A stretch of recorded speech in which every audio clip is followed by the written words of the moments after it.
Welcome to the Simon Parkes Connecting Consciousness Show on Wolf Spirit Radio. Simon actively encourages you to post your questions live to him in the chat room at wolfspiritradio.com/listen. When you ask a question in the chat room, please make sure that you've logged into the Chat and Go. That's the set name at the bottom.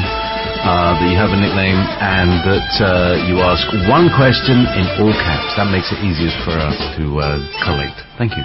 The next 2 hours will be full of debate, interview guests, and up-to-date news.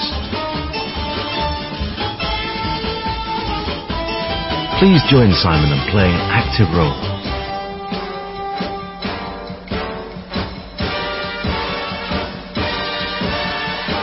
Connecting Consciousness Show. You're listening to Wolf Spirit Radio. JP? Yes, indeed. Good afternoon, Simon. Would you like to move a little closer to the microphone? I think, have you got a headset on? Or No, it should be fine. I don't know why you can't hear me so well. How's that? All right. It's a little distant than normal. But anyway, we can still hear you, so that's good. Let me just check. So, good afternoon, Simon. How are you doing? I'm very well. That was an interesting intro. It seemed to be going very fast. Really? Yeah. That may be a Skype artifact. Sometimes Skype delays and then shoves it all in. It was from this end. It was the same length as normal. That was quite exciting. well, it's lovely to be back and have a chat with you and with the listeners. And it is actually a really lovely sunny day here. It's been cold and miserable for the last few days. So that's quite nice to be sitting here and doing the radio show with the sunshine coming through the window. So just want to bring people up to date with a little bit. It was in fact a very good friend of mine who opened a topic regarding Venezuela in South America. And I reminded the person that I had actually mentioned a few months back now on the radio show that this was something that we needed to keep an eye on. And apparently it's not, again, of course, being shown on the established media, but they've now gone into, raiding supermarkets, looting in the streets.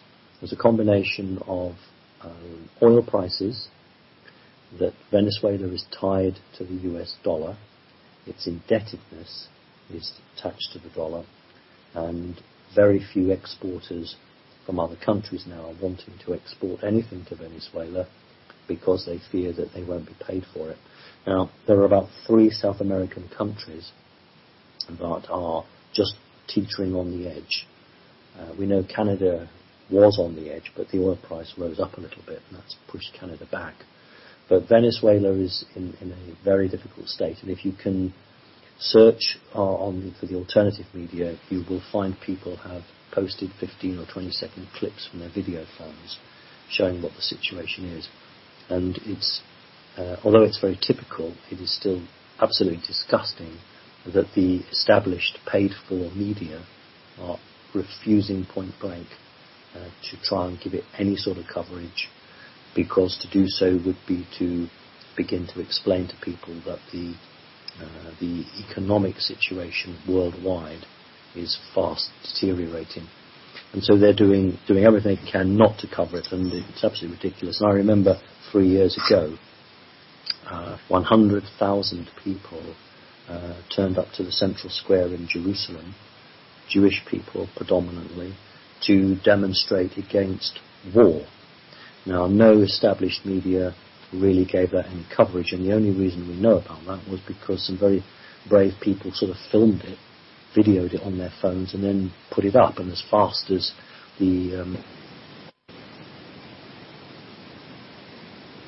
so right across the globe, things are happening which are not being reported at all, and the ordinary, decent, everyday people who are not awake, I'm afraid, they're not particularly spiritual. They have the potential to be, but they're not yet there. Of course, they're not getting all of this. They're not seeing that. They're just seeing the usual nonsense that's being portrayed out. So Venezuela is very much on the edge now. So I want people to try and research that and have a look and understand what is going on there. because if the South American countries begin to implode, then that is a very good indicator for the situation to move further north into traditional North America.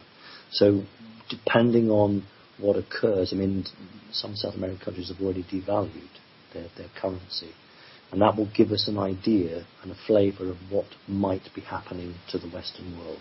So that's worth watching. In terms of meetings or connections that the elite might be having, everything's on hold at the moment. They really are biding time. We've always said that the summer period is the calm. It's towards the fall. So from September onwards, we've got the presidential election, I think, in November, haven't we? And Donald Trump now is the Republican candidate. And, you know, I've been saying for some time, and so have other people, that actually, you know, when some months ago people were joking about Trump and saying, you know, it was just a joke person, he would never get anywhere. And I and others had said, well, no, you know, you need to understand what's going on here. He's been placed in that position, and he's going to use his media connections without dipping into his money. And that's by and large what happened with Trump. He didn't have to use a lot of his money in the early stages. So, you know, Trump is on course to be a president if by September or October something is done to discredit Hillary Clinton. As it stands at the moment, Clinton would probably win. That's my judgment. But I think that something is going to be manufactured to really put her in a bad light. So let's just watch that one and see. In Great Britain, because I'm always talking about America, in Great Britain, the Prime Minister Cameron is now coming out and saying that the ex-mayor of London, who's called Boris Johnson, might well be the next Prime Minister of Great Britain, which he doesn't want. And again, I and several others have been saying that Boris Johnson was the leader in waiting. And for the British market, what I will say is, if we get an economic collapse in Great Britain sometime in September or October of this year, then we may well have a Labour Prime Minister. But if there isn't a collapse, or the collapse is managed, then we may well see Boris Johnson as the next Prime Minister. So there's a great deal of it's like I don't know if the American people know what musical chairs is. It's where you put a load of chairs out and you play music, and then you have one less chair, and there are people running around them. So there's always somebody who can't sit down. Well, that's what's being played at the moment. The resources are less than the individuals, and they're all bidding or fighting for something. So it appears quiet. When you talk to people, they say, oh, it's very quiet, or the energies have gone quiet. That's true, but they're plotting. So at the moment, these guys are plotting. That's why we're not picking anything up on the waves. So that's just really just to bring people up to date, JP. It's like one of those. I remember when my little stepdaughter, when she was always singing to herself, but when she went quiet, that's when we really started to worry, because she was up to something. That's a really good analogy. Yes. So interesting. So yeah, Boris Johnson was, of course, the another contender for the leadership roles, because that's what he was bred for. The Eton, Oxford, Bullingdon Club kind of path to British power, isn't it? Absolutely. I mean, my uncle, who I don't see, maybe dead now, but my uncle went to Eton and then Oxford, and then he liked Oxford so much that my uncle became an Oxford Don. And it reminds me of a chap who, my good friend Wynne told me, he lent me a book and I haven't yet got round to read it, but there was a guy who wanted to open a bank, and he went round to all the appropriate places, and one fellow said to him, oh goodness me, no, you can't open a bank, you've not been to Oxford or Cambridge. So Oxford and Cambridge are still the elite places that they were 100 years ago. And until this system changes, decent, ordinary people with good or great ideas are never able to get on and do what they should be able to do because the system prevents them, because it can't control them. And that's where we are with this. At the moment, the energies on the planet are in balance. The old system whereby you can only receive power if we know that you're a safe pair of hands, safe in terms of you'll do what we tell you. And that's why, I could never be Prime Minister, because I wouldn't do what the elite wanted me to do. It's just the way it is on this planet, but that is changing. The last 10 years have seen some tremendous changes for the good. So I'm still positive, but I'm appreciative of the fact that we are going through a turbulent patch. Shall we have some questions then, JP? Okay, right, here we go. This is from, make sure that, because today the volume seems a bit low, but anyway, I'm just cranking it up a bit. Summer holiday. Yeah, I don't know. Maybe your sound system's on holiday. We'll have a little chat later on, maybe to get your because you're going to be much lower than all the rest of the boys, the rest of my guests, my esteemed guests. So we'll have a look. Maybe in the break we'll adjust your voice. Do you mean I'm on the ground floor? Worse, you're kind of almost in the basement. I've got all my faders all up to the top edge here. Anyhow. Well, I'm to hear that. Carry on. Yeah. Okay. So, Yvonne Hulin asks, "Good morning, and please, if you have any information on the orbs that make some of the crop circles in England's West Country and their reasons for doing so, much appreciated." Yvonne Hulin. That's a really good question. When we talk about orbs, we need to understand that the orbs that visit us, and there are lots of really good, genuine photographs that people have taken. These are orbs that are see-through. Those are not mechanical or electronic. That is an energy presence.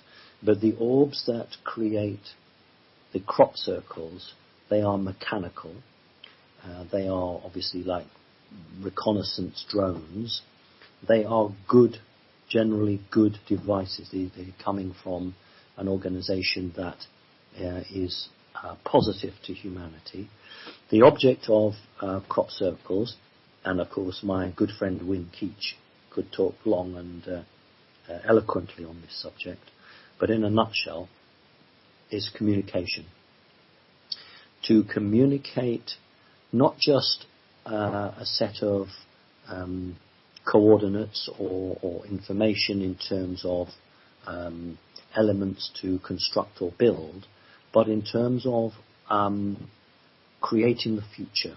So a crop circle can be formed and read by certain people on the planet, which then gives those individuals a clear idea of what the next phase might be, or they would then need to communicate back to that benevolent entity to say that message received, and then pose another question.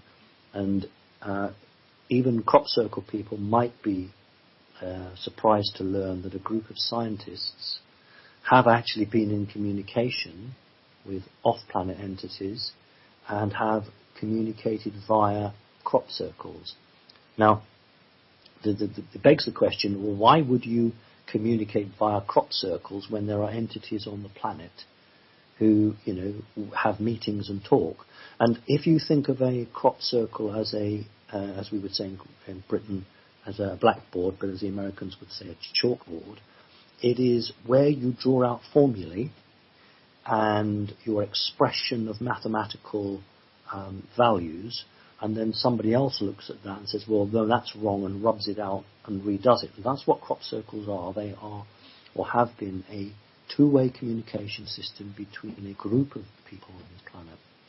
The difficulty is that an organization called Team Satan, I'll just say that again because it's so bizarre you'd think I'd said it wrong. Team Satan, and I've actually met the father and son of Team Satan, and they have actually told me face to face that they wait for the negative entities to arrive. The negative entities then draw out fake crop circles, and then Team Satan goes and marks out these fake crop circles. And Wing Keech, if he were here, would talk about how these entities arrive onto the ground. But I think the important point here is that negative or fake crop circles are created to draw spiritual people into them, who then touch the ears of corn and receive an energy charge which is designed to disrupt their aura, to disrupt their ability to be spiritual.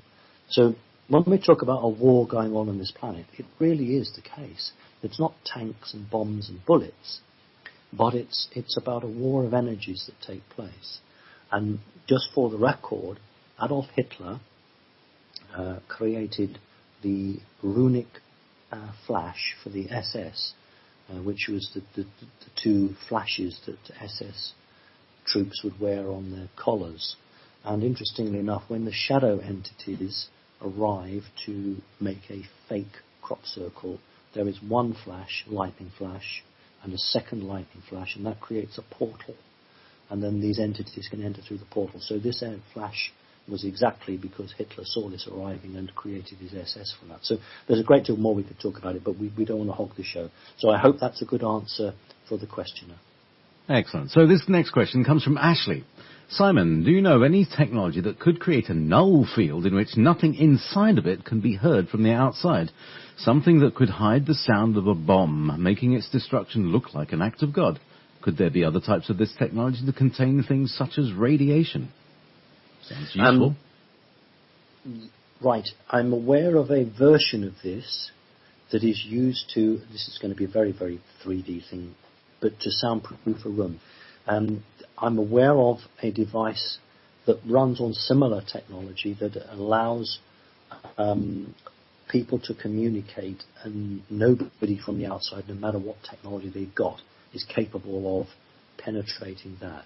There's also a device which, if let's say a nuclear device was to explode, then it's like a bubble can be placed around it to freeze that from expanding any further. But unfortunately, I don't think that's a permanent thing, and it doesn't hold it in forever. So there are elements that I'm aware of, and to my knowledge, the fourth dimension doesn't have it, but the fifth and sixth dimension does. So I hope that's a good answer for you. Okay, so the next question. All right, here we go. From Mimi Black. Are we living in God's eye, or is Earth at least shaped like an eye and we live on top, on the lens or the pupil area? Anno mythologically existed as a dome over the Earth. Could it be the dome is like the anterior chamber of the eye, the shape fits all models, round, flat, oblate, spheroid, etc.? I can't really answer that. I really don't know. I haven't considered it. I could say, I'm not going to dismiss the question, because I never dismiss any question that's seriously asked. What I would say is that the Eye of Horus played a very important role, not just in the Egyptian times, but the symbology of it has been before and after. So the eye has played a role that has captivated certain occultists. Now, when we look at the universe and we look at the way planets are structured, they are sort of like a bulging circle. They're ovoid, but I can't really go any further in terms of whether that is an eye or not.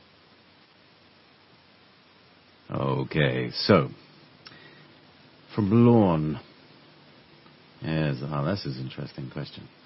At what point does an average citizen searching for the truth become a targeted individual? What types of psychic attacks are mostly commonly used on these people? Well, what a smashing question. Thank you for that. Indeed. What makes a person a TI? What makes a person a POI, person of interest? What are the criteria that the secret services look for? Right. That's a really, really helpful question. Nobody's asked me that before. So that's a first. Like that. Right, here we go. Whatever jobs we do on the earth, they are important. And if you were a nurse, that's a really, really important job. I think so, and everybody listening to our radio show would think so too.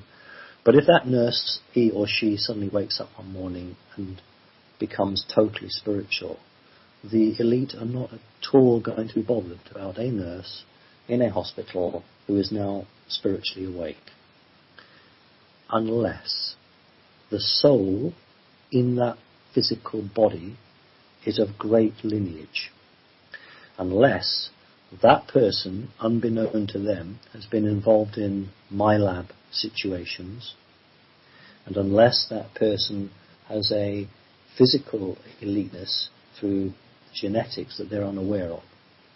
So when an individual becomes spiritual and starts to change his or her daily life and the way they do things, it only makes them a targeted individual if they can influence others, if they can bring energies to bear, and if they are seen as being a traitor to their own kind. That's what makes it. So the obvious one is someone who's a spy. Well, obviously if someone's in the intelligence agency and suddenly wakes up and becomes spiritual, they obviously will be targeted. Well, that's one extreme. But often people say to me, well, I'm an ordinary person. Why am I being, gang stalked? Or why is this happening and why is that happening? And after about 5 minutes of questioning from me, it transpires that they have a very, very special connection which they totally hasn't put two and two together. So, if a person feels that and they just can't work it out, well, they have a chat with me and, I'll be able to, identify where it's coming from and give them some very useful tips to stop it. So that actually doesn't just come from intelligence services, it comes from the satanic group. There is a unfortunately, very strong black magic organization in the Western world who will go for anybody who has the potential or starts to bring change to the planet. So it's a really, really good question, and there are lots of people waking up. There are lots of people in positions of responsibility who are now questioning it, and these bad guys have got their hands full trying to decide who, because their resources are stretched to the limit now. They only have so many black helicopters, they only have so many black limousines, and they really are now having to look at, well, who do we let go and who do we chase after? So if anybody is being targeted or followed, potentially MyLab, if they get in touch with me, and then I'll do what I can to help them. So a very good question. Thank you for that. All right. So there's a couple of questions that are coming in about questioning, right? So the way I answer the questions is I go to our website. Now people have been throwing questions all the week, and it's vast. It's huge. So what I do is I start with questions that started today with today's date on them, and I'll look through them and I'll go backwards through their list. That means the first ones that get posted are the first ones that get asked. And if I come to the end and there's no more questions, then I'll go back and then start asking questions that were posed before today. So that's the way I do it. I don't know how long it's going to take, and I don't know whether I'm going to go through the end of the list. And the more people come in and ask more questions, then that list gets longer. So that's the way it works. I've no idea if it's completely fair or not. That's as fair as I can get it. Start today at the beginning of the show. So, Simon, having said that, CC from Germany says, "Hi Simon, what are your means to counteract the frequent interruptions and interference of your network connections? Do you need any support? Best regards from CC Germany." Oh, so I think he's asking you about your broadband, actually. No, he's not. Yesterday I had a Skype with my Connecting Consciousness coordinator and 10 members of Connected Consciousness from Germany, and I try to do this. America is so vast that I have my overall US coordinator and then 5 or 6 state coordinators, and I try and get round as I can. Now, what happened with Germany was that I was obviously being asked specific questions relating to Germany, and I was answering those, and then we got the plug pulled on us.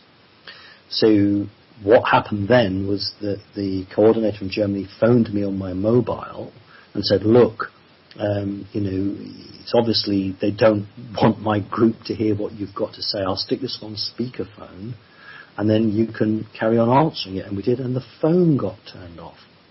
They pull that as well. So what I say is, I cannot stop the elite through British Telecom or whoever else it is pulling the plug on my communications. I can't stop that. But there is a huge amount of interruptions. I actually got this will make you laugh, JP. I don't get scared or frightened or worried by anybody.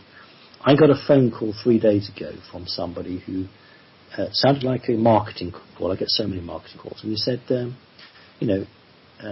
is this, Simon? Yes. And do you live at blah blah blah? Yes. And are you over 20 years of age? Yes. And do you still have the Hot Point washing machine? Yes. Hot Point. Okay. Thank you. And that's it. What they were doing was saying, we know everything about you. We even know what make. We even know what make of washing machine you have. So, I say to my clients or people who listen to me, you've got to appreciate that the information that I have, some people really don't like me giving out.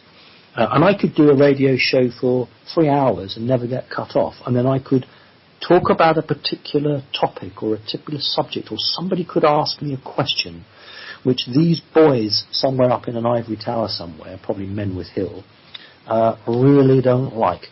And then for a few minutes or whatever, then I'll have that cut off.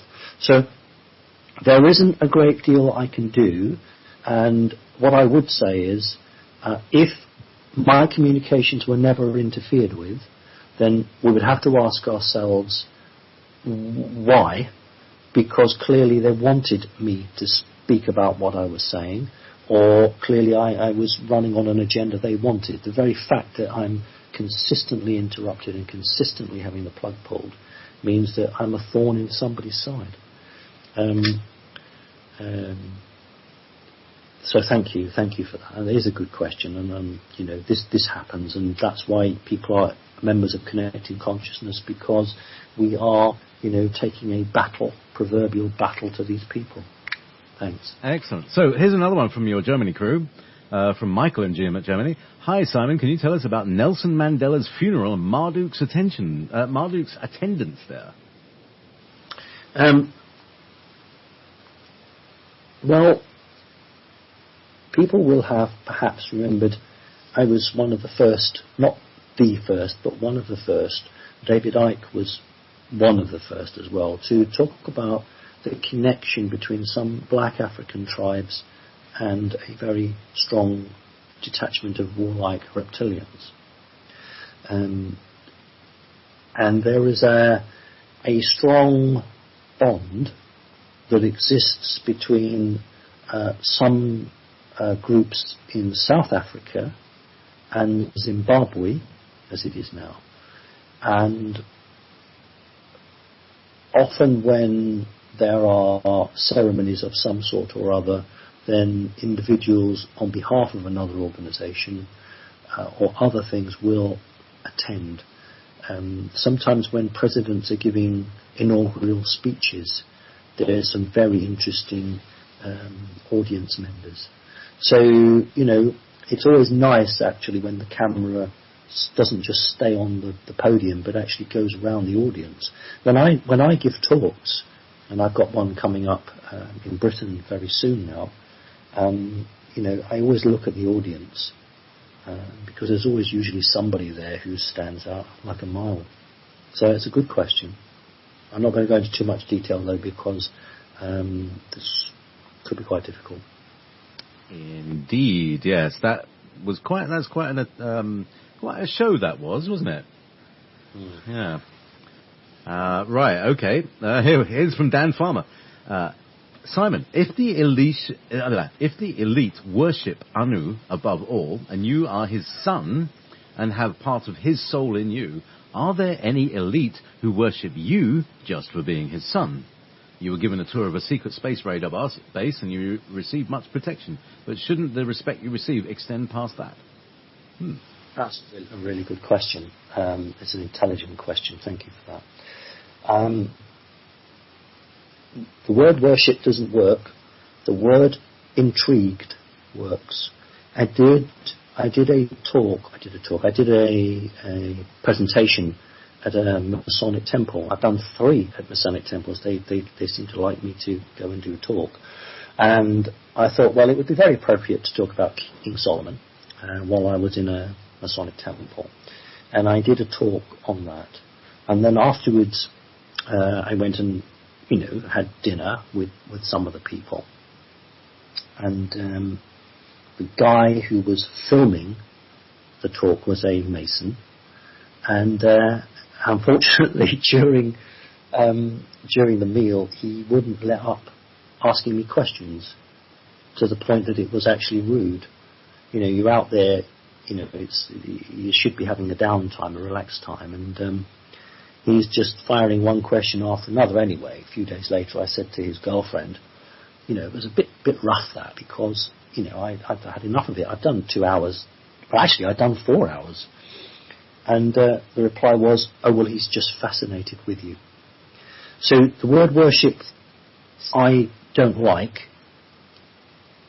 Fascinated is the right word, and remember people who have looked back at my talks regarding the Marlborough conference I did, when somebody came up to me and offered me protection. And although he didn't say he represented the Knights Templars, it's my belief that that's the organisation he represented. So there are people out there who say, yes, we understand and accept exactly what's inside that physical body of yours, and they will then take a view whether they are supportive of that or not. The reason that it causes problems is that I have chosen a path for the benefit of humanity. And if you are a satanic force, you couldn't understand that. You would say, how can this physical body contain an element of something that they supposed to bow down to, and yet this representation of it in a physical body is supportive of humanity? And this is the part that they just cannot get their head around. I'm looked on as a traitor, or as a fool, or whatever it might be. So depending on your person's organisation, and depending on the sort of person they are, that dictates how they respond to me. The British military, just like the United States military, is split. Not down the middle anymore. It's quite good. I would say that 65% of the military now are beneficial to humanity. There's been a clearing out of some of these evil people. But the questioner is right.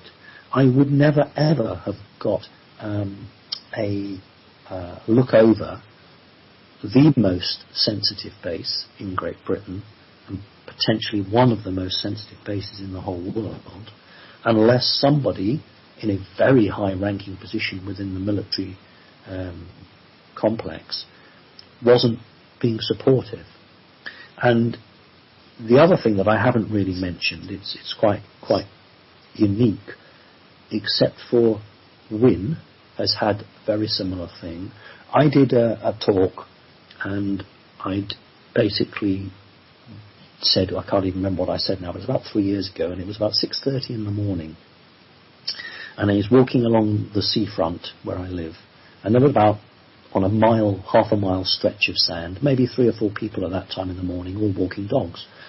Now, people may not know what the Red Arrows are, but the Red Arrows are an aerobatic display team, and they've been going in Great Britain since about 1968 or 65.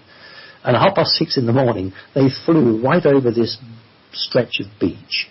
There's about, say, 5 people, including myself. And then they released their coloured smoke, and it went right over my head. Now, somebody then went and contacted the local newspaper and said, well, what's going on? There's no, we haven't booked a the Red Arrows, what's going on? And the reply came back, they got to the RAF, and the reply was, oh, well, no, the Red Arrows were flying on their way to some display somewhere, and they thought they would just let their smoke off over that beach. Well, that just doesn't happen, because these things have to be paid for, they have to be checked through and contracted through. Now, what's odd is that Wynne had something similar happen to him. And I think what I'm saying here is that one arm of the military tries to show support, it tries to show encouragement, it tries to say you're on the right path, don't give up, keep going. And there's another aspect, which is, well, we hate you, we want you to stop, and we'll do everything in our power, short of killing you, to try and stop you. And so I find myself, as there are other people, I'm not the only one like this, but I find myself in the middle. And I'm not going to break down and burst into tears. I'm not going to be intimidated.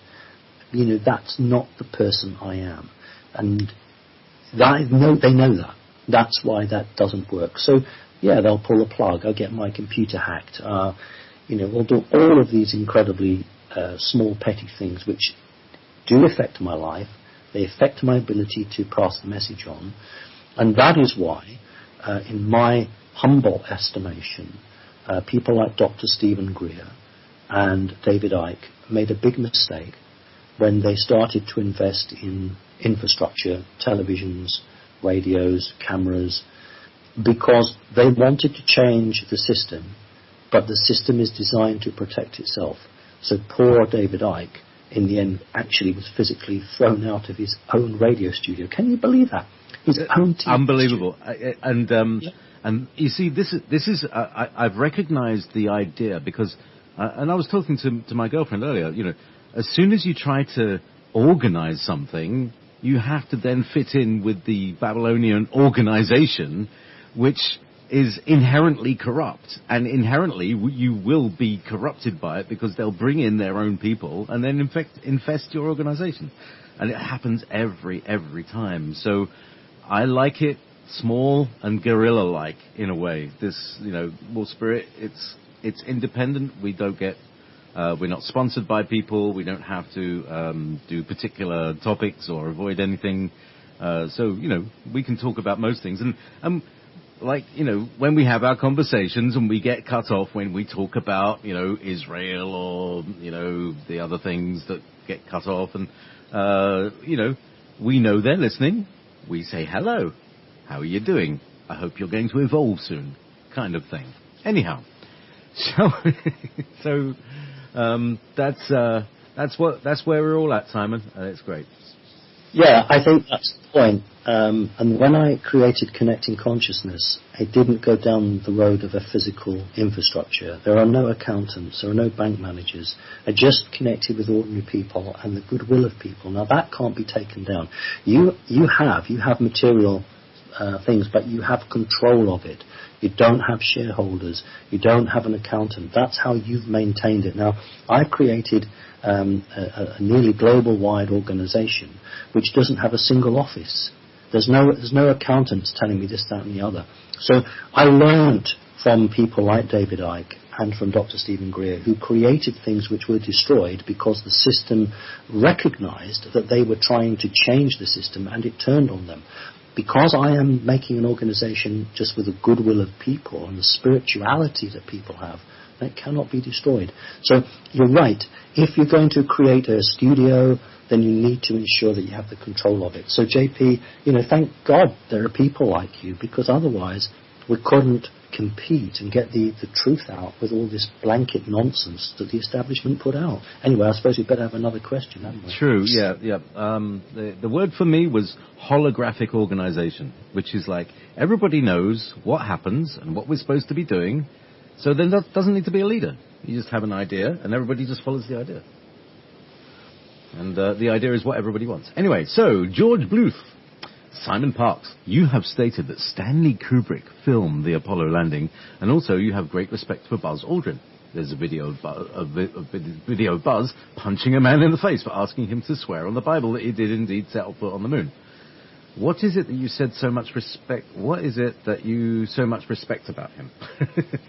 Yeah, he was really annoyed. You know, anybody would be bugged enough by people like that. You know. Anyway, please. During the last Labour government, there was a deputy prime minister who was asked a very intrusive question. This is in Britain, Great Britain, by a member of the press, and the deputy prime minister punched the newsman in the face. So that's it. The question is an interesting question, and I will definitely answer it, and I will answer it in the spirit to which the question has been placed.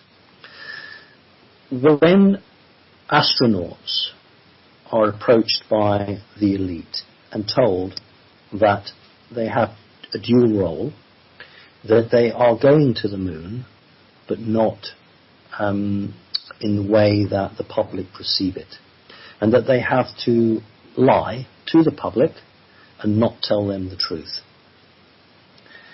The emotional stress that places on individuals is unbelievable. You think, if you are an astronaut and the world believes that at a set time in a set place you went to the moon, and then you are asked to a school and to stand up in front of 1,000 students and talk about how you walked on the moon, and then you have one television show after another, and then there's a gala, and then there's a raffle, and then there's a jamboree. There are those people whose conscience just cannot cope with that. So when somebody goes up to someone and says, swear on the Bible you went to the moon, that person, if they're a religious person, and Mr. Aldrin was very strongly believing in God, he couldn't put his hand on the Bible and swear that, because that would have profaned his own belief in God. So the only thing he could do was knock this person to the ground. I'm not condoning that, but I'm trying to explain that Aldrin was one of the very few astronauts who said there are aliens out there. He is one of the few astronauts prepared to do a Skype with me. I did a Skype with Buzz Aldrin, and we talked for over an hour. And yeah, I have a I had, it obviously passed on, but I had a very great respect for the man, because he was prepared to say to the elite, I'm not frightened of you anymore in that sense of the word, and I am going to start speaking the truth. The problem is that if these people do become very outspoken, it's not just them that are found floating in a river, but it's their families. Because the threat always is that we won't just kill you, we'll kill your family. Remember those people who've listened to my early videos, where my own mother was told that if, she ever went public over what she was doing, she would be found, and I quote, found on a railway line, a railroad line, and then who's going to look after your son? So they always, these people, threaten you and your family. So what a brave man he was to actually go on time and time again and begin to do more than hint and begin to lead people towards the light in terms of the light of truth by saying, actually, it was a complete con, and there are aliens out there. The government knows about it, but I've got my hands tied. So that's why I respected him. I respected him because he didn't just take the millions of dollars and the fame and just sit down. He had a conscience. And I'm amazed that he didn't knock more people to the ground, frankly. So I hope that's a good answer. There's a lot of punching out going on. So, now, very segueing nicely into Plucan. Anyway, Simon, do you receive any protection or immunity from specific types of danger if you have a Freemason in the family?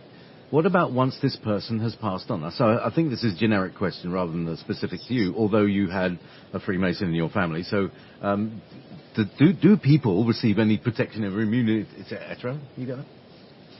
Yes, they do.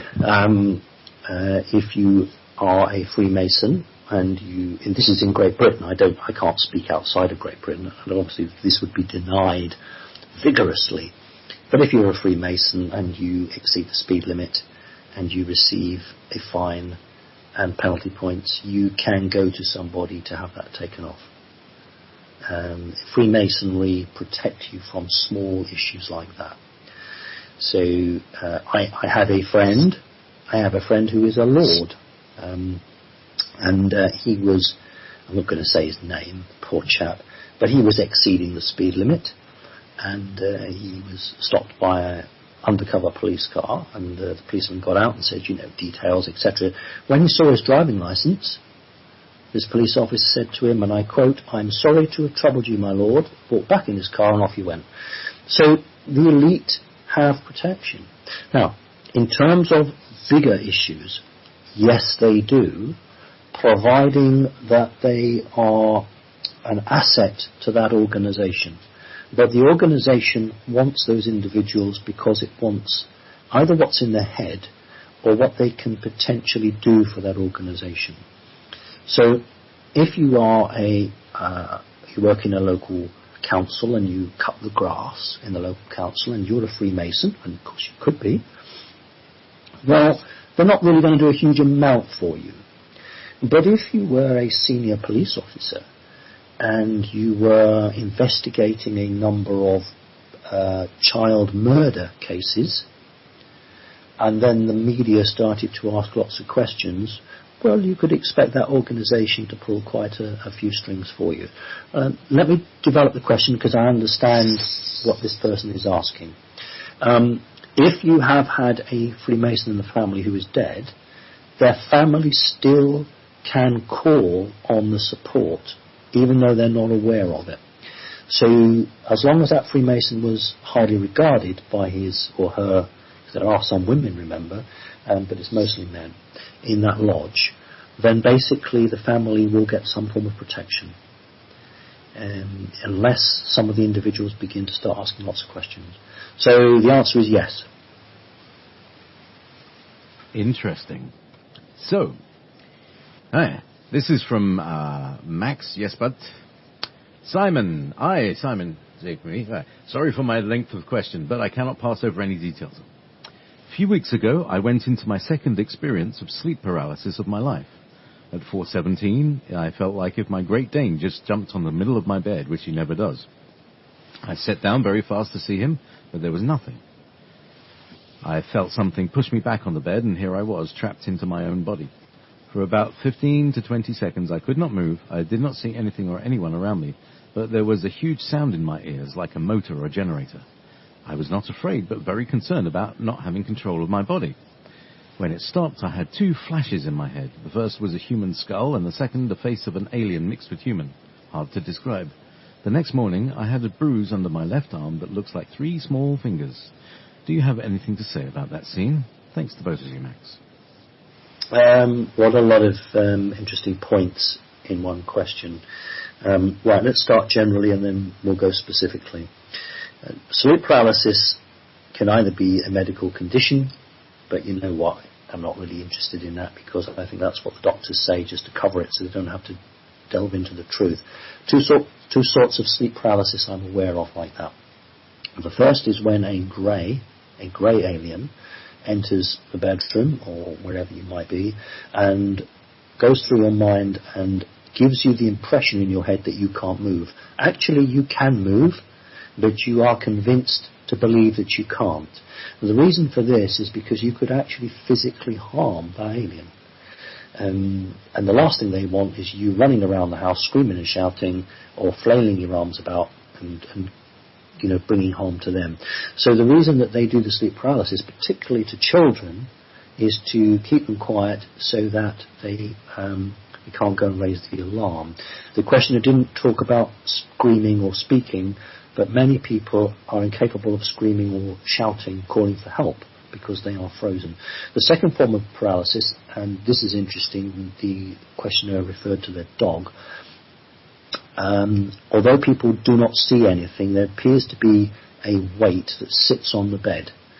This is predominantly a reptilian entity that is coming through from the 4th dimension and is just out of phase and uses psychic energy to create a field, so that when it sits on the bed, it is the field of its consciousness that sits on the bed, and it's designed to frighten the target. So all of that is designed to put fear into the person. Now then, I think I'm probably on record as saying maybe as much as 80% of all abductions through my labs are not alien. They are human pretending to be alien. But there are still a small percentage that are genuinely alien or combination of alien and human. But the vast majority are humans giving screen images to the person, believing they've been abducted by aliens. Now what's interesting here is the person's talking about 3 bruises as finger marks. What I say to people is, please take photographs of them and let me see that. Because depending on the size of the finger, the shape of the finger, I can tell you immediately whether that's an alien grey, and normally it's grey, what type of grey, or if it's human. So it is a MyLab situation that the person has. The next questions are you aware of any helicopters? And that would usually be because the person has great psychic ability or the potential to be psychic. Remember, with MyLabs, the whole point about it is to get you, transport you into the 4th dimension so that you can start to do things for the elite, things they can't do for themselves. Many psychic people say, well, you know, I can't do anything. I can't bend a spoon. I can't do this. And I said, well, yes, you can, but you just don't believe that you can. Think of Neo in the Matrix. There is no spoon. When you begin to understand that you can change reality, you can change it. Now, when you're taken in these MyLab situations and you're placed out of phase or in the 4th dimension, then there is no 3-dimensional constraint on you, and so you're naturally capable of doing all the things that you can do. So it's a really good question. I'm sorry I haven't got more time. If you would like to book a session with me, then I'd be delighted to give you more personal information. Can you tell people where to go to book sessions with you? Because I tell you, Simon, I'm still getting emails. How do I book a session with Simon? I don't know. Right. So could you just say over and over again until people get it how to actually contact you and get a session? Right. Well, we are doing that now. I mean, I'm back on working doing the sessions, so you have to email me at simon.parkes, Parkes 3. So that's the numeral 3, not Roman numeral, just the ordinary Arabic 3. Simon.parkes3 at btopenworld.com. And so now that I am getting through them, they are being booked in, so you will get a booking. Okay. So, Paul is saying, what Simon is saying I am actually doing. Oh, that's interesting. Good. Right. From CC Germany. Hi, Simon. What are the reasons for this is going to say hard to say. What are the reasons for picking a specific soul family and dimensions as your first incarnation when leaving Source? Is there a reason? With love, from CC Germany. What a lovely question. You see, this is the point. People who are in the Connecting Consciousness group are thinking and trying to push the boundaries as far as they can. And I've never been asked that question before. That's brilliant. Right, this is a unique and private connection between Source and what has been created. That individual, that person, we'll call them a person though they're not in a physical body, is given, this is the best way I can describe it, is given all the information they need to choose what represents what they are.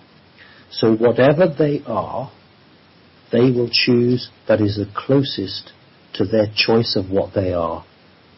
So they have everything flashed in front of them, every choice, whether they want to be reptilian, Palladian, human, whatever it is, and they will choose that which matches their need. And they will then go and they will incarnate in the physical body or non-physical body, if it's an energy force or form, and they will exist. But they may become, either grow tired or they may evolve, which requires them to either move up the ladder or to decide to come down to planet Earth or somewhere else because they wish to experience in elements that they do not. If you are, for instance, seventh dimensional, so you are sitting partly between an organic body and an energy body, and you begin to feel that you wish to be challenged and you wish to learn what physical world is, then you might come down to the fifth dimension. And then you might say, I'm becoming aware of what's going on in that third dimension down there, and it's absolutely horrendous that all these poor people are being oppressed. I must be able to do something about this. And so the need becomes so strong that that individual then comes down onto planet Earth. Very good question. Okay, I've just got a little bit of interference there, I think, but we'll see what happens. Right, okay. It's top of the hour, Simon, so let's put a tune on for... I'm beginning to lose you, JP. You're beginning to break up. Exactly, so we're going to take a break, Simon, and we'll be back in a few minutes. Tea break time. On with the kettle. There we go. Sorry about that. There's a little bit of my Muzak. Actually, I called that one Spies from Aldebaran. Anyway, welcome back to Connecting Consciousness with Simon Parkes, and we had our little disconnection moment there at the top of the hour, but I think we're through it, and hopefully the rest of the show will be smooth and plain sailing, just like a nice sunny day on the Murray Firth. More questions from CC Germany. Okay, so here's the thing. This is an interesting question. Very interesting. Hi, Simon. Do you see a problem in drinking 1 to 2 beers in the evening, and what happens if we die drunk? That's a really good question. What happens if we die in a weird state? Wow, what a wonderful question. I wonder if the person's in a beer cellar when they... Anyway. Well, right. What you need to understand is that the physical body can be affected through alcoholism or drugs, but the soul does not. So it makes absolutely no difference at all. In other words, if the physical body is impaired, the soul is not. So no, it makes no difference at all. Okay, next question. More from CC Germany. There's the whole. I think I'm asking them all because, I think CC Germany is representative of a bunch of questions that were asked, probably on a Facebook page and then dropped into the question box. Very good. So, hi Simon. The Mantids offered you to be like them, to see the future and to know the past. Regarding timelines, what exactly do you see when you see the future? And do you see multiple timelines at a time, or maybe only the most likely or the current timeline? With love from CC. That's a good question. They weren't offering me a crystal ball. They weren't offering me the opportunity to, sit there and see this, that, and the other in this reality. What they were offering was a clear vision as to how humanity potentially could evolve and what could happen to derail that. So timelines could be the great big timeline of whether humanity survives or not. But there are other timelines, issues that run parallel to that in terms of, when is the cure for cancer going to be made public? When will it rain in California? So there are a whole range of those, and what I'm privy to are the enemy's plans, the enemy's vision for its future, and also what humanity's vision could be, and then along with others to try to aim for that vision which is supportive of humanity. So what I became involved with was the manipulation of future reality and understood that this isn't the first time we've been here. In other words, humans have always wanted to be free. Humans have always, regardless of what people say, the majority of people are good. And so therefore they want good things to happen, but they have always been tricked. That's the problem with humanity. It's so trusting, it's naive. They can't believe that the people who have been elected to lead them are actually bad people. They can't believe they would hurt them. They can't believe that they were even elected. No. So they don't understand, and they can be tricked. And this is not the first time we've been at this position, but this is the first time humanity has got this far. We've never got this far before. And I look at the timelines, I cannot say this is going to happen. What I can say, and I think the questioner understands this, is that this is one potential that could happen, but it is really down to humanity. Humanity as a mass will make a movement or a judgment or a decision which will take its own development down a particular road. And at the moment, that road is positive, but the question is whether it will be hijacked by the same people that have always hijacked humanity. So the Mantis were offering me a choice between being with a reptilian culture or with their culture. And had I taken the reptilian culture, I wouldn't be doing this show. I would probably be, in an elite organization doing other things. But that was my own personal choice to do this. And so, it's one that I'm pleased I made. But it's not easy. You can understand information and you can see things that are coming, and then you have to work out how can you stop it.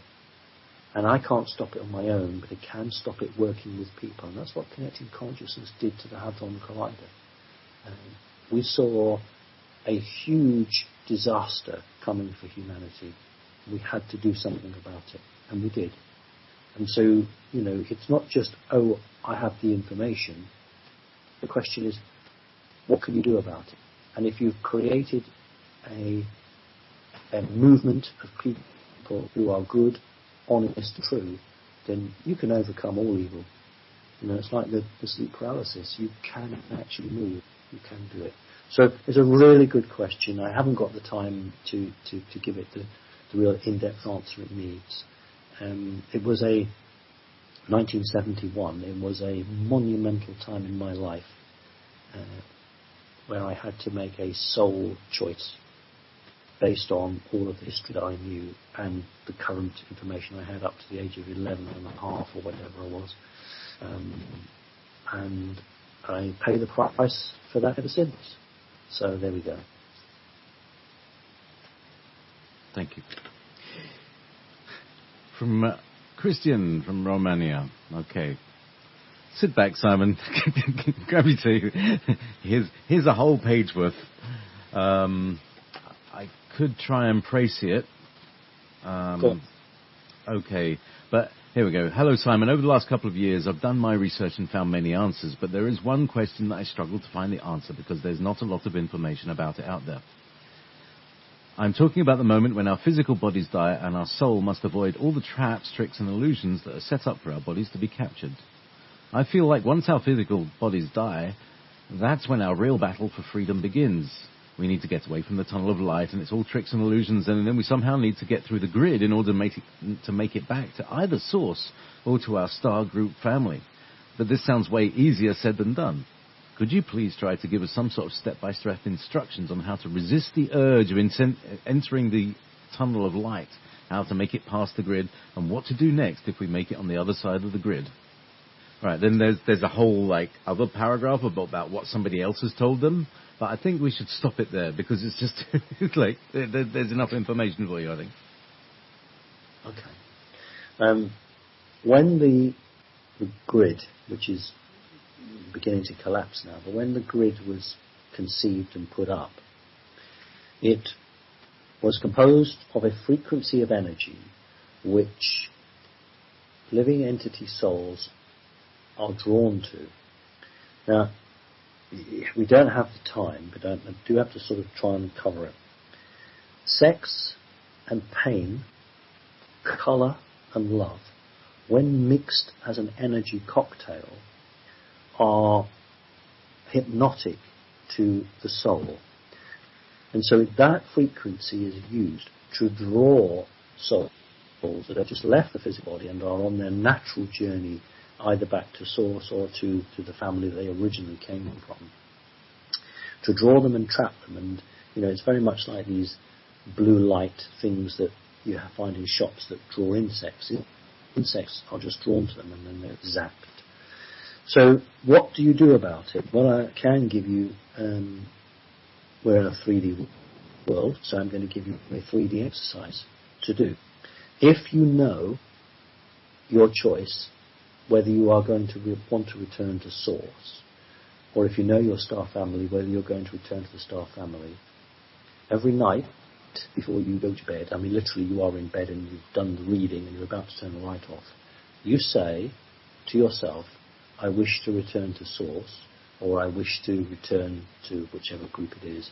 And in the morning, you have to have some sort of prompt. The first thing you say every morning is, when you open your eyes, I wish to return to source, or I wish to go back to the Pleiadians, or whoever it is.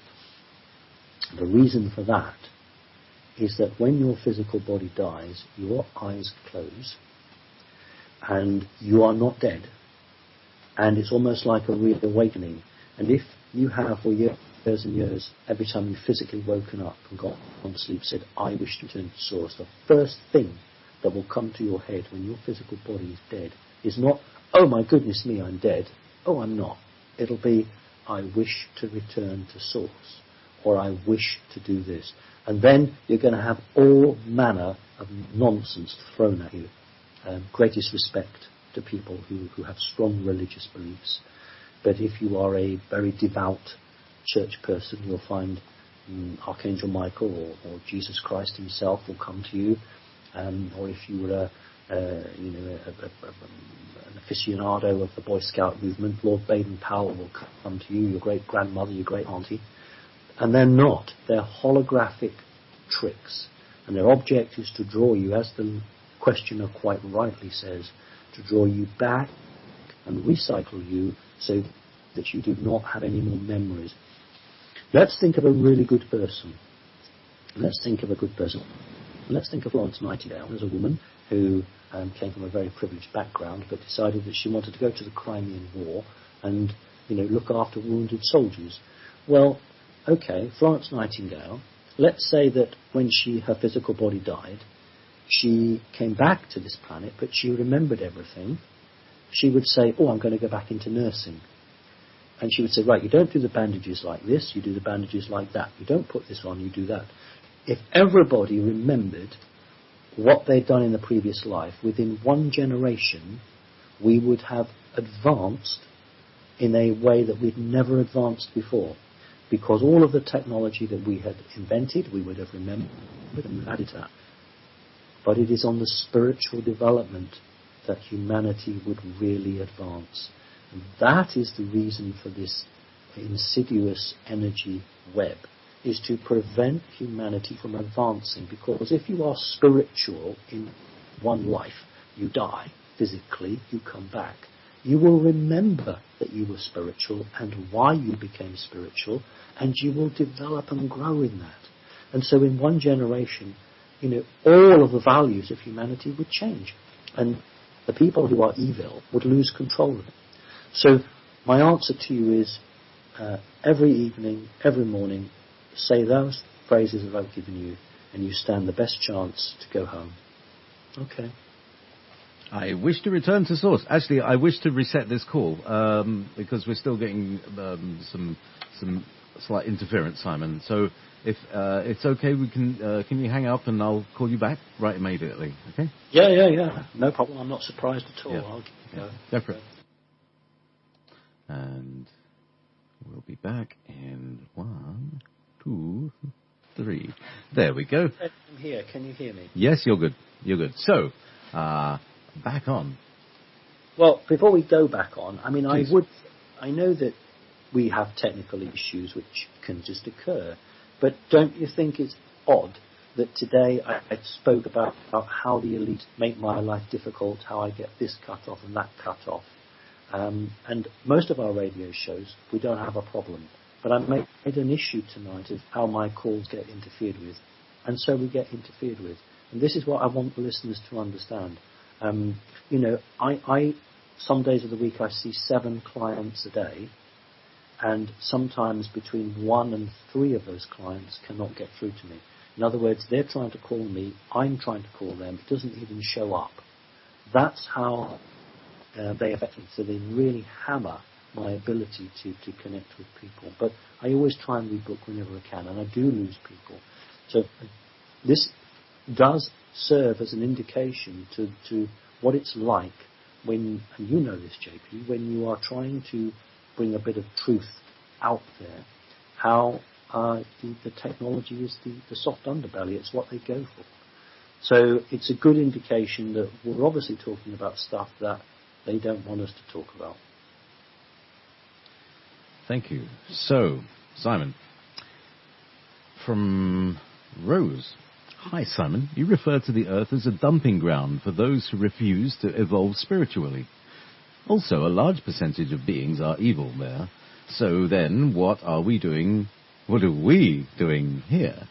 Thank you, Rose. It's like, if 99% of the Earth population are evil and are here to be punished, what am I doing here? Exactly, that's the sort of question, isn't it? Right. It's not 99%. I mean, you just said that as a joke. I did. The point is that it's a beautiful planet, and I don't know of another planet that has all the potential for you to be in a third-dimensional physical form and to experience all of the things we experience, and to either decide to be joyful or to be miserable. So we're here for a whole series of reasons which go back to each individual's life course, both in previous lives on this planet and in previous lives in different physical forms or non-physical forms in other dimensions. And we did touch on this. You can either be here because you were moved to be here, because you wanted to come and make change. Very many in the last 20 years of what's called indigo children or starseed children are actually fourth dimensional. People would say, I would have thought they would have been Palladian or from Arcturus. The vast majority are from the fourth dimension. They're from Sirius or Sirius. So that's an important point to make.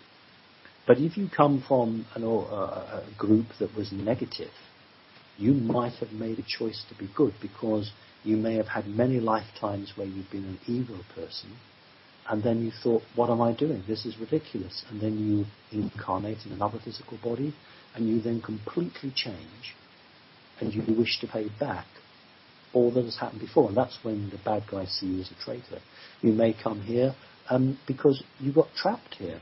There are many, many people I've met who arrived here in a craft which then had a technical malfunction, or was disabled or shot down, and then when they died, they were recycled back. Now those people have the greatest difficulty, because when you come here and you decide to come here, you go through school, and you are energetically accustomed to what you're going to have to do or face. If you come here to collect samples of plants, and you're only going to be here for 20 minutes before you go, and you end up being trapped here, you have not been to school, so when you reincarnate, you are absolutely distraught. You cannot make connections with anybody. You do not understand the world. And these are the people that need the most support, because they come back time and time and time again, and they have never accepted the fact that they are on this planet. And they have terrible experiences in life. So there are a whole range of reasons why people would come here. And depending on that reason, is very much a part of the character they are. And often when I consult with people, that is, for those people, that's an important aspect, a very important aspect, the one that has to be worked through. So it's a very good question. Thank you. Excellent. I mean, that's, this is the starseed question. I'm here. I don't want to be here anymore. When do I go home? Good question. Got a few million years. Anyway, someone called themselves Seprax Nomis, which is your name backwards. Hello, Simon. Can you please tell us what actually happened on 9/11? There are so many different conspiracy theories out there, but I'm not sure which one to believe. I find it very unlikely that it's just a simple terrorist attack. Are the Illuminati or the Cabal behind 9/11? And if so, what did they try to accomplish? Could the reptilians or some other malevolent ET race be behind this operation? Thank you, Simon. Well, we'll probably be cut off if we talk about this. Bring it on. Bring it on. Go on. Well, the reason it's even now, all these years afterwards, it's such a huge event was because it was a very physical, real happening that millions of people saw and affected millions of people. And names that are still in play today have blood on their hands, and so that's why it's such a sensitive subject. There are absolutely tons and tons of good video interviews on YouTube, pictures, amongst lots of nonsense, but there's really, really good material there. I don't propose to go into huge detail, but I have been asked the question and I will answer it as best as I can, and that is as follows.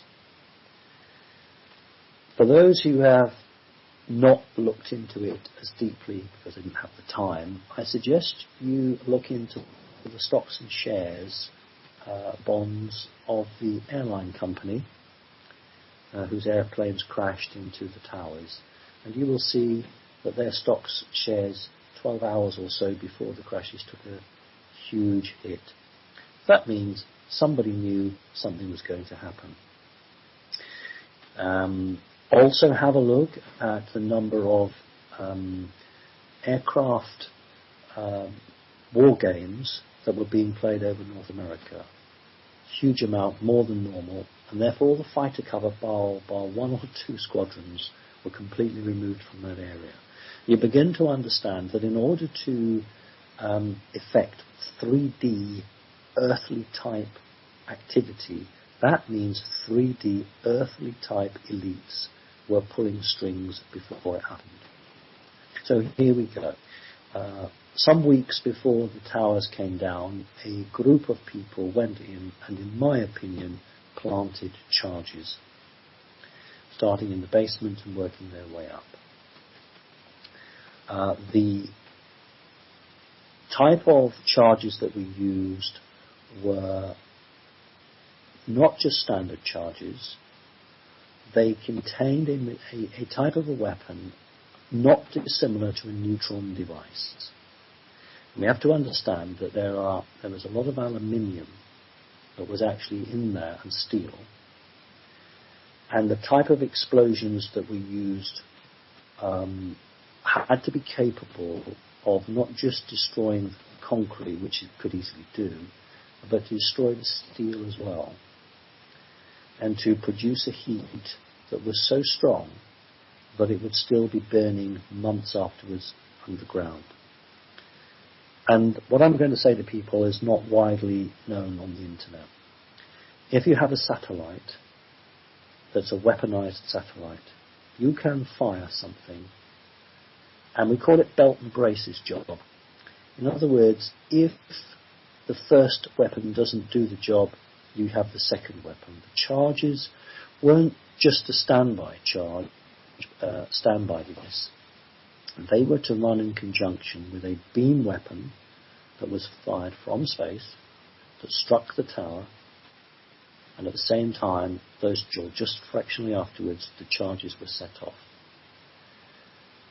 It was the most awful, inhuman, evil action that could be done on a mass scale, you have to understand that those twin towers were insured singly for vast amounts of money in just a matter of weeks before the two towers were brought down. They were reinsured and insured if they both came down. Isn't that odd? So the person who owned it made a vast amount of money because both towers were deemed to come down. It did go to a big court review, but both towers were deemed to come down. But let's not forget the other building that came down, the building that contained all the CIA records. The building that had nothing to do with it. There were no pieces of aeroplane crashed on that. Yet that all collapsed. It was a dreadful happening. Firstly, it was designed for financial gain. Secondly, it was about timelines, because those people who divine the future recognized that this had to happen for certain elite groups to be able to progress to the next stage. So we are talking black magic, but we're also talking just greed as well. So it wasn't much to do with the reptilians. It was a great deal to do with black magicians and humans here. I always make a big difference between Jewish people and those of a Zionist standpoint. And the Zionist group have, through Mossad, have a very strong connection to off-planet group, and do play key roles in disasters on this planet. I won't say any more, but I hope that's a bit of an answer for you. And are we still on air, or have I been cut off? Well, it's been the church of Vale, just a little kind of, little shadowy beings, like a dark underline has been happening in an audio thing. But anyway, you're still coming through here. It's a bit busy sometimes, but we keep going. This is nothing to what we've experienced, because I used to have a really tiny bandwidth. Now I've got a much better bandwidth, and I get much fewer of these, and a lot of them are just caused by weather, or large amounts of data moving on the internet, like a CERN thing. Anyway, here's a question from Silver Lightning, again relatively in depth. Thank you, Simon and JP, all for the work and effort that you each submit to. Your insights and intentions to elevate human consciousness is very much appreciated.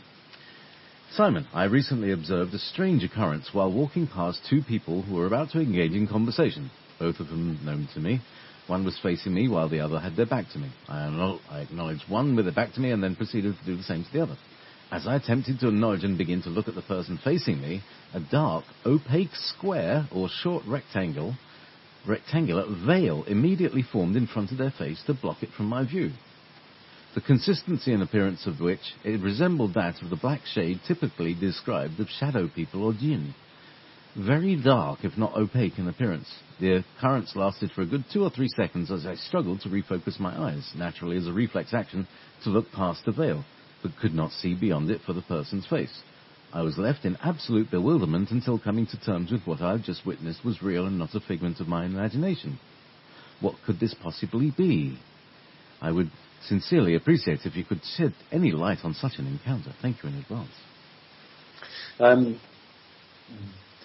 Just look back through the question. Did they describe the shape of the shadow? Did they say it was oblong or dark, box? Opaque square or short rectangular? So, more or less squarish in aspect, but, maybe rectangular, you see? Right, well that is not a shadow being if it's square and oblong. What they're actually seeing are two possibilities. One is a device energetically placed around the individual they're looking at to prevent them being psychic, to cut them down and prevent them. Or alternatively, what we call as the letterbox opening. It would be interesting if this is what this person is referring to. Generally, when portals open, they're circular, but they don't always have to be, depending on the energy that's being used. Now, a letterbox portal is more of an artificial intelligence creation. It's more of a robotic creation, and it's designed to bring in what we would call technology. I don't mean hardware. I'm talking about unseen technology, which is using the individual that it's portaled to, either as a boosting station, or it's just designed to allow an entity to exist in the energy field, the auric field almost, of that person, and then back to the fourth dimension. So it's fourth dimensional, it is negative, and the reason that you have seen it is because you are psychic. So you've seen that. So again, if this person wants to book a session with me, we can talk more about it. Fascinating. I don't believe that you had a piece of dust in your eye. What you've described, if it's the letterbox portal, is something that I'm familiar with. So a very good question, and well done for spotting it. Thank you. AI. Reptilian encounters. Hi, JP and Simon. I've had a vision of being intimate with a reptilian, this is from a female, who, when I asked him his name, he said it was Ilak, or Ilak. Ilakh. However, it felt like he was someone I may have known before and was a renegade, meaning left the clan. Then, a few nights later, I had a dream of seeing what looked like a tall grey alien who then transformed into a reptilian and then into a human male. We engaged in another intimate experience. Would you have any thoughts of my experience? Thanks so much for all the kindness, effort and time you give all of us to answer our questions. Thank you, Sujebi. There we go. So, reptilian transforming male Ilak. I mean, is that a name that's familiar? Right. No, the name is not familiar, although the syntax is. Right. Well done for being incredibly brave and sharing that story. I know. Yes, indeed. I didn't say her name because it's like this is a bit private. So. Absolutely. But well done for doing that. One of the reasons that I came out and was absolutely open about what had happened with me was I wanted to give strength to the millions of people on the planet who also have had something like that, but are just too frightened, too embarrassed, too scared to come out in public. And not because I wanted them to come out in public, but because I wanted them to know that they weren't mad or insane or crazy. This is something that happened. So we need to address the question. The person really should get a consultation with me, because obviously I can talk to them much more openly on a one-to-one, but it is a very, very useful topic. So we'll just have a little go at this. The concern I have here is that is a jinn, which is taking the shape of these creatures. Now, generally speaking, if a reptilian wants to have sex, then it will arrive either in an energy form or its physical form. Now, what it might try and do is assume a face or a shape that is familiar to the person. If you are unlikely to have sex with a 9-foot-tall, scaly creature, you might if it looks like your husband. So that a reptilian can do. But if something changes from one shape to another shape to another shape, that is far more like a jinn which is doing that. Now, I remember having a chat with, who shall remain nameless, one very elite person who told me that she regularly had sex with a reptilian. So when someone tells me that, of course what I do then is I ask a series of questions to ascertain whether this is the case. Sometimes people, God knows why, they make these things up. I don't know why you would. And I said to this individual, okay, how tall was this creature? That was about 7 or 8 feet. Okay, how do you're 5'5", how do you have sex with something that's this type? And she told me, and I knew that was correct. So, it happens a great deal. What you have to understand is that this isn't just that your name has been pulled out of a lucky dip or a hat or an unlucky dip. There is a connection here that you have with that group. So part of consulting with me is to understand who you are, why this is happening, and if you want to stop it, then I can help you to stop that. Some people are quite happy to how to carry on, but most people aren't. So thank you once again, and if you did want to consult with me, then it would be a privilege to help you. But thanks for that. That's a good question, JP. Indeed, and very brave. Thank you very much. From Rome in Russia. Hello, Simon, dear JP. I'm deeply indebted to you both for this wonderful enlightening show. My question, Simon, what can you say about the Keshe Foundation? Is their information reliable? This is the Keshe free technology thing. Number 2, about veganism. Is eating fish, eggs, and milk more beneficial? Yeah. So, the questions about the Keshe Foundation or about veganism. Take your pick. Right, well, let's do both. Quickly. The information I'm getting at the moment now is that some of the Keshe technology is working. Initially, a number of people had undertaken tests of this equipment, and it was only showing, in terms of energy saving, a 10% energy saving. And that's actually showing up as greater. For me, what's far more important is the ability to destroy cancer cells, to reprogram or rewrite negative disease. And I believe that to be true and accurate. So I'm broadly in support of the material that I've seen. So that I think is a positive thing. So I'm much more supportive of the medical side of it than I am on the energy saving side of it. Veganism, I've consistently said that until humanity begins to seriously stop eating meat, we will find it very difficult to energetically change our way of life on this planet. Every person must make his or her choice as to what they consume. It's about free will. I now jokingly talk about the murder aisles in the local supermarket. It's a multi-million pound industry, and taking an animal, sticking a tag on it, and then cutting its throat. And then, people come and buy that meat. So that's a choice that we all have to make. But it's one that I think if people really saw the truth of the matter and the system really provided an alternative to eating meat, then I think more people would give it up. So yeah, I hope that's an answer for you. I'm beginning to lose you again. Yep. We seem to be receiving some interference right now. Yes, there goes Simon. And we'll be back in, I'm sure we'll be a few. Well, indeed, meat. There's a break. I'll just explain. I had a conversation with one of my chickens last week. I'm the chicken whisperer of Murray here. And it's really funny when you start tuning into creatures and things like that. So I'm just calling that Simon back. No, still haven't got there. I seem to be still offline, so there we go. So nobody can hear me anyway. There, how very interesting. How very interesting.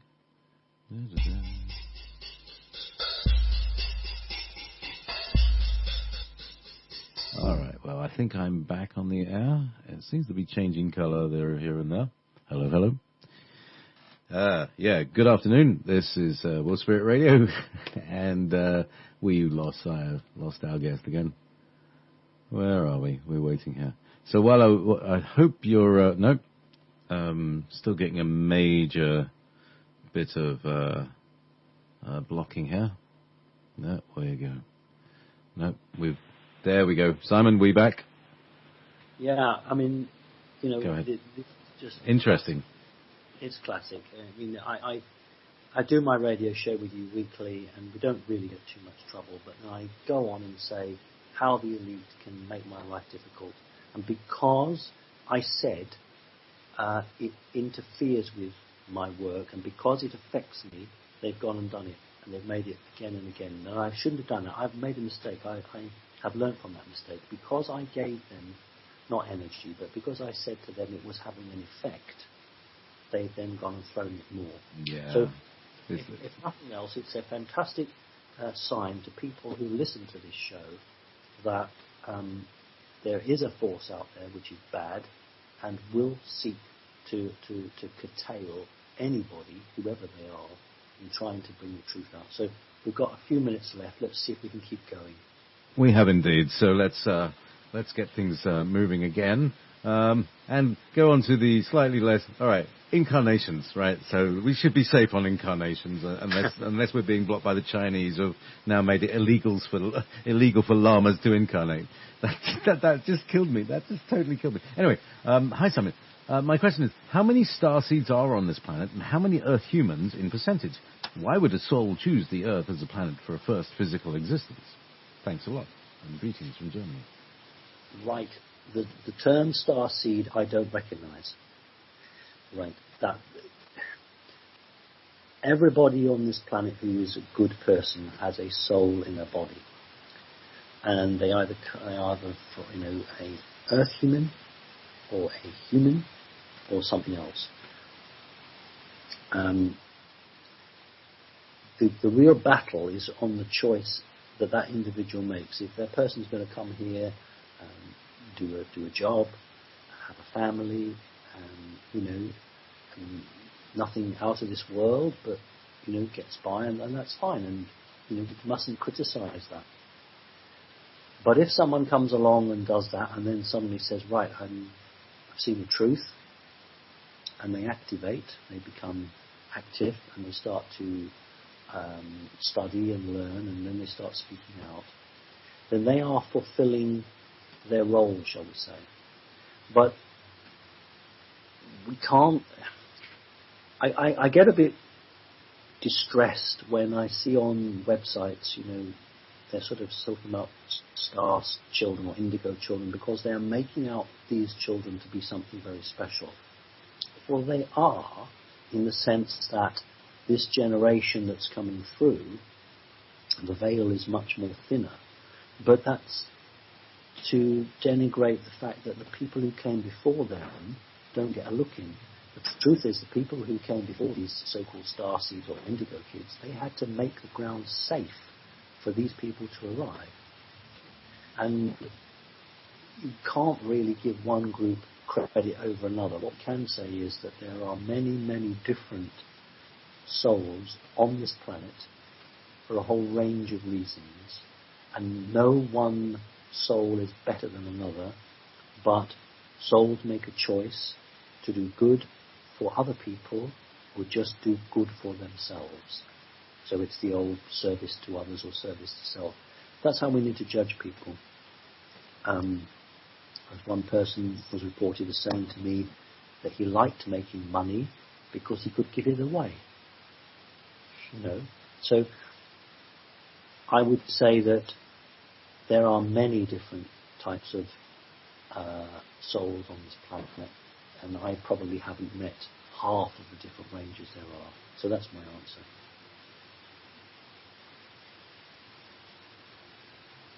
Ooh, so, took a headlong dive. I was just pouring my tea. So, Ingeborg Charlotte, that's lovely. Dear Simon, how can I expedite the reconnection of my 12-strand DNA? And how will I know whether I am thriving? Love, Ingeborg Charlotte. Right. Did they say which country they're from? Their address is from DE, they're German, yeah. Right. There was a reason why I was asking that. I don't know the person.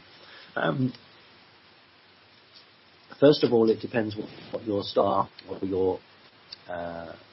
your soul actually is. And then it depends what your soul has really decided it's going to be while it's on this planet. That dictates the speed and efficiency that you can bring in your strands of DNA to, bring yourself to be whole again. So I can't give you a method because, unfortunately, I don't know your starseed background, shall we say. If you had a photograph of yourself, then I could do that because I work visually. There are many, many different tips that I can give people. Unless they are 7th sixth, seventh dimension or higher, then the answers are all within themselves, and I would expect them to unlock them, and I can just point that out. But when you are lower down the chain, and don't mean that from a hierarchical negative point of view, but when you are sort of fifth and fourth, third dimension, there are props that we can use. There are physical additions that will help that person to connect and bring that in. You have to bring in the 12, and then you have to connect the 12. Just having the 12 strands isn't enough, because they are DNA coded to protect you from being robbed or hacked. And when the 12 strands are in, then they will reconnect, and that's when people will become telepathic, telekinetic. Who would be a stocks and bond holder in the cell phone company, the mobile phone company, if everyone was telepathic? No wonder the system doesn't want humans to be telepathic. It would be the death of the cell phone structure. So I can't give any more detail without seeing this person. But there's a good question, thank you.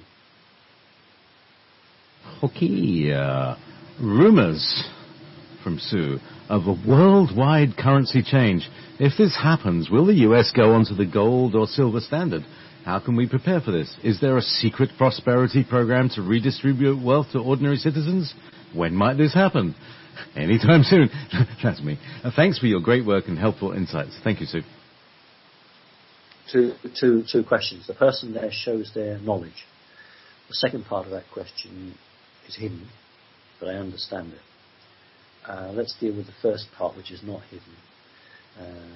America is preparing to move to a silver-backed currency, just as it did in the days of the good old Wild West with the silver dollar. The Chinese and the Indians are, through the yuan, are now ready to move to a gold-backed standard. The Chinese actually own jolly nearly 1/3 of the world's total gold reserve, so they can back their currency or part of currency with that.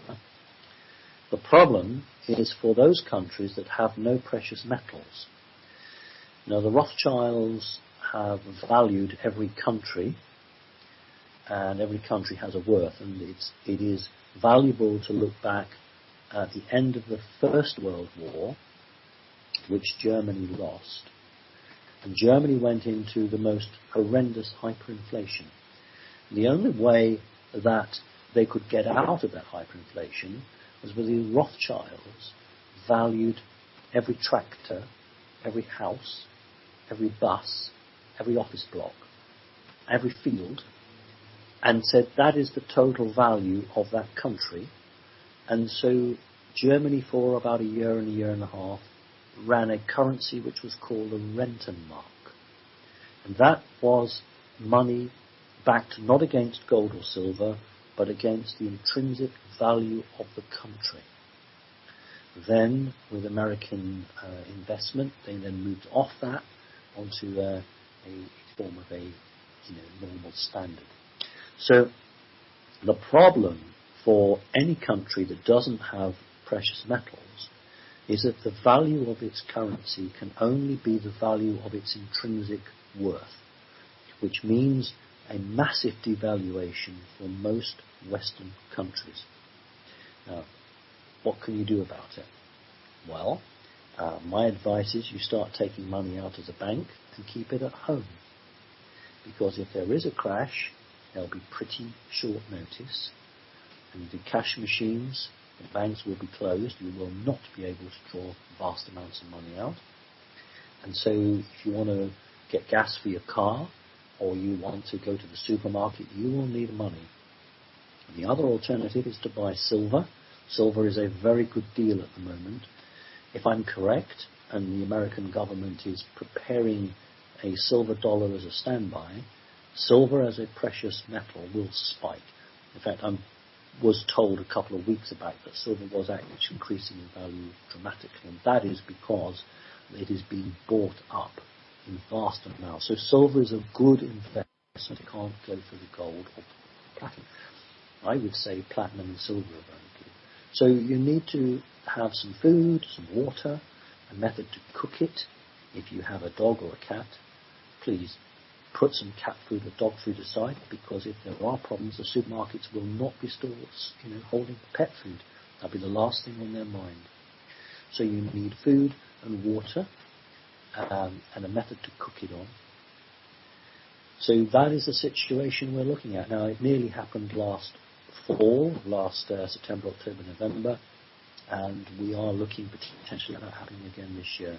From a British point of view, we have a situation, I believe, this winter coming, 6 months to go, but nevertheless, where the output of the power stations will be 3% below peak demand. In other words, if we get a bad winter in Great Britain, there will be power cuts because the electricity will not be generated at enough. And the following year, Great Britain will be 6% below the capability that it's required. In other words, somebody somewhere is ensuring that in Great Britain there will not be the power to maintain the computers, to maintain the lights, and that has a huge effect because a supermarket orders its food at 9 o'clock or 10 o'clock at night for a following morning delivery. Well, if the internet goes down, nobody's going to sit there on the end of the phone line giving 3,000 products.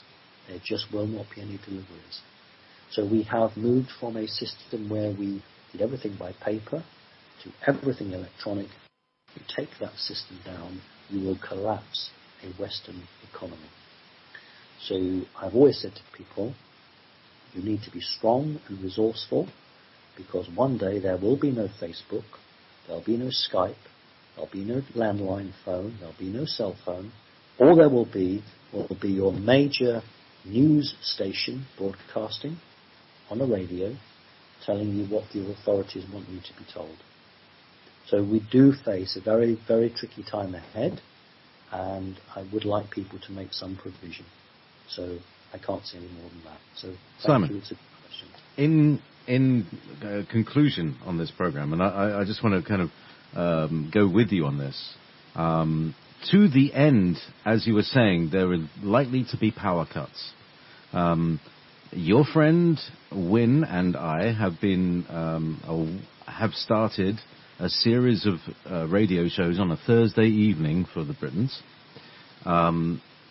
And it's all about basically how to move off the grid in the really practical way, because Win is the off-the-grid expert. As far as I can see, he knows everything down to the molecules, and even beyond the molecules. So, kudos to him. So that's what we're doing on a Thursday. We're actually talking about, and we'll be doing YouTubes and things like that, how to go off the grid, how to start small, how to check it out, make small investments, and go for the most effective use of money that you might invest into your, essentially what it is a UPS for your house. Everybody's familiar with the UPS for their computer. Well, you just scale up, and that's what we're talking about. Yeah, I'm very happy to support that. What many people in Great Britain don't realise is that in some American states it is illegal to go off grid. Some American states have made it an imprisonable offence to go off grid, but luckily that hasn't happened in Britain.